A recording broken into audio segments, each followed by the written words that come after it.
नमस्कार, आप देख रहे हैं 4 PM और मैं हूं आपके साथ निधि तिवारी। बिहार विधानसभा चुनाव में कुछ ही महीनों का वक्त बचा है और एनडीए अभी से बिखरने लगा है और इस वक्त की बड़ी खबर अब सामने आ रही है कि बिहार में बीजेपी का एक बड़ा विकेट गिर गया है। एनडीए के एक बड़े पुराने सहयोगी ने एनडीए से अलग होने का ऐलान कर दिया है, जिसकी बाकायदा घोषणा की गई है। कौन है वो और कितना असर उसका पड़ने जा रहा है इस चुनाव पर और एनडीए कैसे बिखरने लगा है और सब कुछ आपको बताएंगे। तो सबसे पहले खबर देखिए, लिखा है बिहार चुनाव से पहले सियासी विस्फोट, पशुपति पारस ने छोड़ा एनडीए का दामन, दलित वोट बैंक पर जंग तेज। एनडीए को बड़ा झटका, पशुपति पारस ने छोड़ा साथ, दलितों के साथ अन्याय का लगाया आरोप। तो बिहार में पशुपति पारस ने एनडीए छोड़ने का ऐलान कर दिया है, जो कि चिराग पासवान के चाचा जी हैं। और ये बड़ा विकेट बहुत बड़े दिन पर भी गिरा है। दिन था बाबा साहेब अम्बेडकर की जयंती का। बाबा साहेब की जयंती के दिन ही एक बड़े दलित नेता ने एनडीए का साथ छोड़ दिया, वो भी बेहद नाराजगी के साथ। उन्होंने ये बात कही कि 2014 में हम इनके सहयोगी थे, लेकिन दलितों के साथ अन्याय हुआ है और इसीलिए हम एनडीए का साथ छोड़ रहे हैं।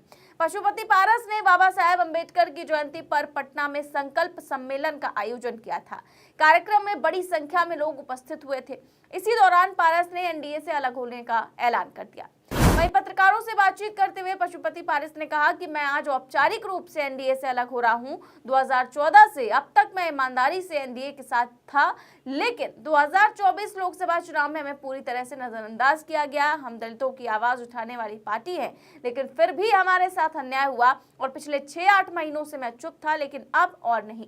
सुनिए पशुपति पारस का बयान। 2014 से लेके और आज तक मैं एनडीए गठबंधन में था।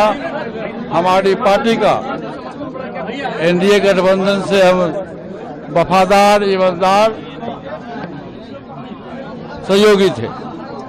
और आपने देखा होगा कि जब लोकसभा का चुनाव हुआ तो बिना किसी कारणवश,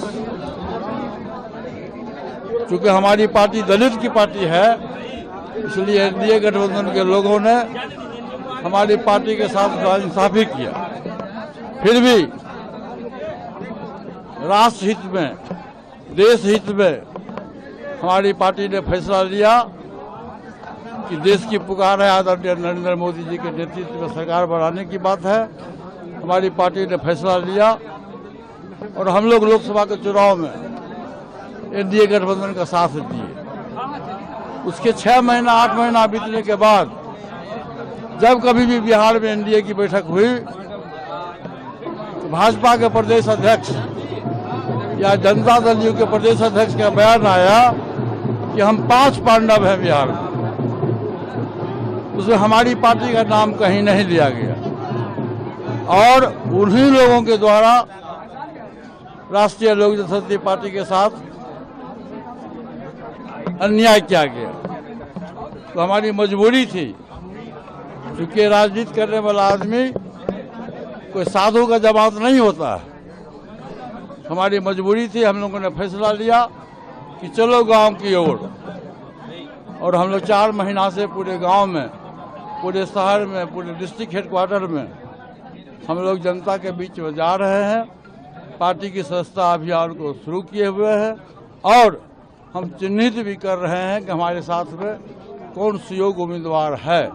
243 सीट पर हमारी तैयारी है।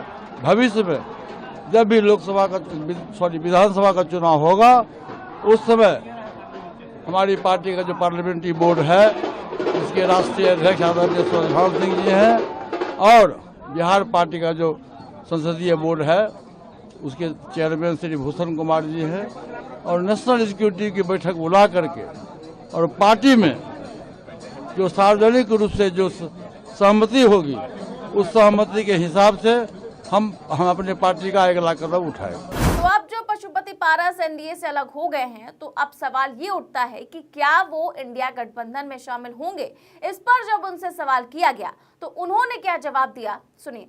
महागठबंधन के लोग यदि हमको सही समय पर उचित सम्मान देंगे तो निश्चित रूप से भविष्य में जो भविष्य की राजनीति है, उस पर हम विचार करेंगे। इसमें आप कितने सीटों पर अभी आपकी तैयारी है? नहीं, अभी तो हम 243 सीट पर अपनी तैयारी कर रहे हैं, इसमें कहीं फकरबट नहीं है।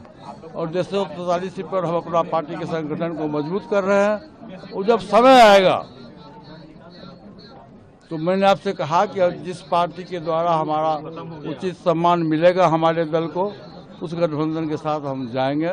लेकिन पार्लियामेंट्री बोर्ड की बैठक बुलाने के बाद जो सर्वसम्मति से फैसला होगा, उस फैसला का हम स्वागत करें। महागठबंधन अभी किसी नेताओं से बातचीत आपकी, लालू जी तेजस्वी से किसी से बातचीत तो हमारे, देखिए बिहार में हमारी पार्टी और हम लोग एक ऐसे लीडर हैं कि किसी भी जो नेता है उससे मेरा कोई रिश्ता, सभी लोगों से अच्छा रिश्ता है।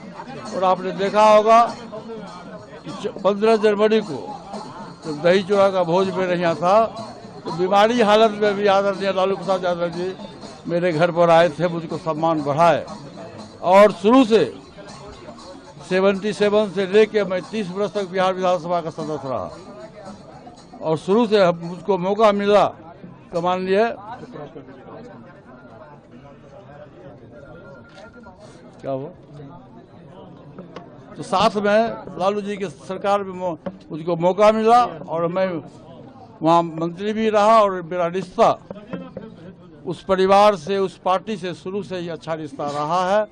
इसलिए समय का इंतजार करिए, जब समय आएगा तो उस समय जो डिसीजन होगा हम लोग सर्वसम्मति से जो फैसला लेंगे किया जाएगा। पशुपति पारस का कहना है कि महागठबंधन के लोग अगर हमें सम्मान देंगे तो हम विचार करेंगे। और साथ ही उन्होंने लालू यादव की तारीफ भी करते हुए कहा कि उनसे हमारा रिश्ता बहुत अच्छा है और वो बीमारी की हालत में भी मेरे घर आए थे। तो पशुपति पारस की बातों से तो ये अंदाजा लगाया जा सकता है कि वो इंडिया गठबंधन में जाने के लिए तैयार हैं। और क्योंकि लालू यादव भी इस बार जीतने के लिए कोई कसर छोड़ना नहीं चाहते हैं, ऐसे में वो निश्चित तौर पर पशुपति पारस को अपने खेमे में लाने की पूरी कोशिश करेंगे। ऐसे में अब सवाल बड़ा ये है कि जब पशुपति पारस ने साथ छोड़ ही दिया है, जीतन राम मांझी जो है वो 35 से 40 सीटें एनडीए से मांग रहे हैं।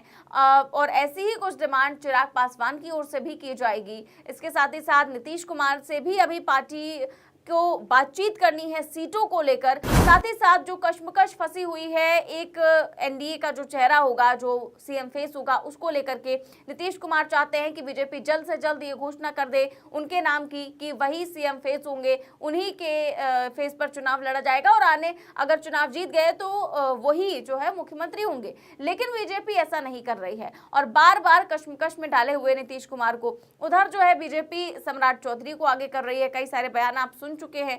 इसी को लेकर के लगातार एनडीए में रशाकशी चल रही है और लगातार बवाल थमने का नाम नहीं ले रहा है। लेकिन अब जब पशुपति पारस ने एनडीए छोड़ने का ऐलान कर दिया है, ऐसे में जो जीतन राम मांझी हैं, जो कि साफ तौर पर वो भी कह रहे हैं कि हमें भी वही ओहदा चाहिए जो बाकी पार्टियों को मिला है और हमें 30 से 40 सीटों की वो मांग कर रहे हैं। तो क्या उनको एनडीए इतनी सीटें देगी या फिर अगर कम सीटें देगी तो वो नाराज होकर एनडीए का साथ छोड़ेंगे या फिर वही रहेंगे, ये तो आने वाला वक्त ही बताएगा। लेकिन ये जो पशुपति पारस ने फिलहाल एनडीए का साथ छोड़ा है, ये फिलहाल बहुत बड़ा झटका है। एक बहुत बड़ा जो वर्ग है, बहुत बड़ा जो दलित वर्ग है, वो एनडीए से झटकने की आशंका है। और ये वर्ग अब अगर इंडिया में जाएगा तो उनको कितना फायदा होगा आप समझ सकते हैं। तो फिलहाल इस खबर में बस इतना ही। देश और दुनिया की तमाम बड़ी खबरें जानने के लिए देखते रहिए 4PM न्यूज नेटवर्क। नमस्कार।